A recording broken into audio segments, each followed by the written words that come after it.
Prosseguindo falando sobre a arquitetura interna do SGBD, dessa vez sobre a representação de elementos de dados.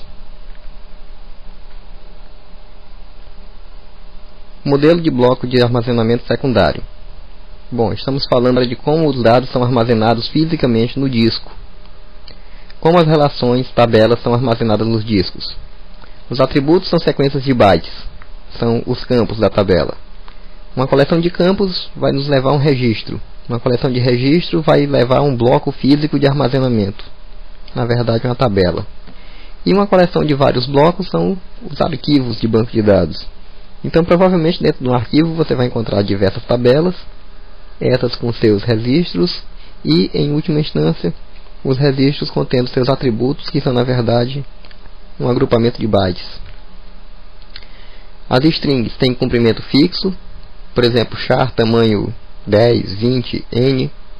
Se um campo de um atributo char é um array de n bytes, o valor armazenado é menor do que n, o campo então internamente é completado com o caractere de preenchimento.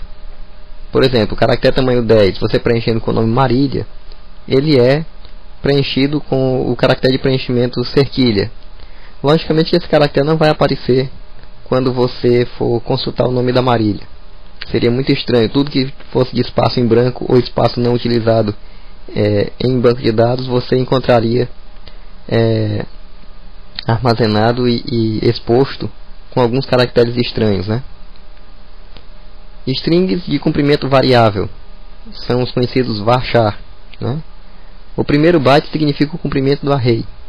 Então, no caso, o armazenamento interno significa que você vai ter primeiro o comprimento desse array e depois o array, né? O array continua sendo Marília, e aqui nós temos 7, que é o comprimento desse array, né?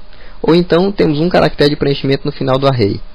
Você tem o nome e um caractere de preenchimento no final, significa que ele acaba bem ali. É por isso que recomenda-se você usar esse tipo de variável quando for trabalhar com string, em lugar da variável mais antiga, a variável char, pelo fato da variável nova ser menos dispendiosa na questão de espaço de armazenamento. Datas e horas são strings de caractere de comprimento fixo, segundo o formato escolhido. Temos um exemplo aqui do formato de ano, mês, dia. São 10 bytes, incluindo os hífens. Temos aqui um cabeçalho de um registro, né? O cabeçalho, campo 1, campo 2, campo n. Aqui é um registro de uma tabela, né? O cabeçalho vai conter o ponteiro para a localização do esquema desse registro. O esquema de banco de dados você já conhece, que é onde você bota o nome do campo, o tipo, o tamanho, né? Vai conter nesse cabeçalho também o comprimento do registro, a hora que o registro foi modificado pela última vez e algumas informações adicionais. Prosseguindo, o nosso bloco vai ter também um cabeçalho, geralmente de 4 KB ou 8 KB, que vai ter links para outros blocos, informações sobre a tabela a qual pertence esse bloco, a identificação desse bloco, a hora de criação dele ou de modificação e etc. Temos alguns registros de comprimento variável, né? Nesse caso nós devemos trabalhar na implementação dele com ponteiros. Campos repetidos são atributos multivalorados, né? As ocorrências são armazenadas no próprio registro. Você vai ter ponteiros apontando para as diversas ocorrências desse campo. Campos repetidos, novamente, com as ocorrências armazenadas em outros registros. Aí no caso você vai ter algumas chaves estrangeiras. Essas chaves por si só já vão apontar para outras tabelas, para poder resgatar esses dados. Por sinal, a normalização nos ensina a fazer isso, né? Colocar a chave estrangeira no lugar do próprio campo repetido. Registros compartilhados por dois blocos. Você vai ter aqui o registro sendo armazenado, aproveitando o final do tamanho de um bloco, e ainda estava livre, e usando somente uma parte do tamanho do bloco seguinte, né? Nós temos um exemplo para esse tipo de armazenamento aqui, que são os blobs. O blob é um tipo de arquivo que significa armazenamento binário, ou seja, qualquer arquivo binário é passível de ser armazenado em um blob, seja uma narração como essa que eu estou fazendo, um vídeo, seja uma imagem qualquer, uma foto, por exemplo. Você grava em blobs. Considere uma tabela chamada aluno com as seguintes colunas: código é um caractere de tamanho 5, o nome é um varchar 40, lista fone é um set_of_char 10, o set_of é um atributo multivalorado, sexo é caractere 1, data de nascimento é date, cidade é varchar 20, lista de disciplinas é um set_of referência curso, uma lista multivalorada de referência a curso. Como ficará a estrutura de um registro para essa tabela? Como ficará a estrutura de um bloco de registros para essa tabela? Faça uma estimativa de quantos blocos serão necessários para armazenar 500 tuplas de alunos. Uma estimativa real, 500 alunos não é uma quantidade razoável para uma faculdade, por exemplo. Um colégio. O tamanho do bloco é igual a 4 KB. As informações do cabeçalho ocupam 12 bytes. Cada ponteiro é 1 byte. E cada aluno vai ter 2 telefones e cada aluno vai ter 2 cursos, em média.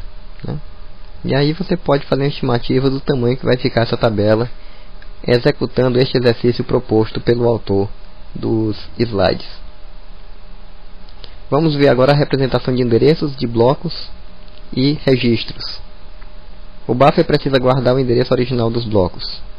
Oriundos da memória virtual, o endereço de um bloco é igual ao endereço do seu primeiro byte na memória virtual. O endereço de um registro dentro de um bloco é o endereço do seu primeiro byte na memória virtual. Oriundos diretamente do disco. O bloco é uma sequência de bytes com identificação do dispositivo de disco, número do cilindro, setor, etc. O registro é a identificação do seu bloco e posição do primeiro byte dentro do bloco. Registros complexos podem conter ponteiros. Espaço de endereço do banco de dados. São duas formas de armazenar. Endereços fixos são strings de bytes de 8 a 16 bytes que contêm o host, o identificador de disco, o número do cilindro, o número da trilha, o número do bloco e o deslocamento. Endereços lógicos. Cada bloco ou registro tem um endereço lógico que será relacionado com o seu físico através de uma tabela de mapas mantida no disco. Temos aqui um exemplo na tabela de mapas. Temos aqui a combinação de endereços físicos e lógicos através da chamada tabela de deslocamentos, que contém os deslocamentos dos registros dentro do bloco e faz parte do bloco. Está aqui a tabela, está aqui os registros e está aqui o bloco como um todo. A tabela de deslocamento possui algumas vantagens, como podemos mover registros dentro do bloco para corrigir a tabela de deslocamento. Podemos mudar o registro para outro bloco acrescentando na tabela de deslocamento o endereço e encaminhando para o registro. E se o registro for excluído do bloco, podemos deixar na tabela de deslocamento um ponteiro nulo, uma espécie de lápide, um valor especial que indica a exclusão, impede que outros ponteiros sejam apontados erroneamente para aquele registro que foi excluído. Temos uma tabela de conversão entre o endereço do banco e o endereço de memória. Isso aqui é muito importante, porque quando o dado é carregado no buffer, precisa haver uma conversão de endereçamento. Quando movemos um bloco do disco para a memória principal, alguns dos ponteiros nele contidos deverão ser convertidos em endereço do banco para endereço de memória, enquanto outros deverão permanecer como endereço do banco. Se o endereço para o qual eles apontam também foi movido, haverá conversão, ponteiro misturado. Caso contrário, permanece como endereço do banco o bit indicador da atual natureza do ponteiro. E assim nós terminamos mais uma apresentação.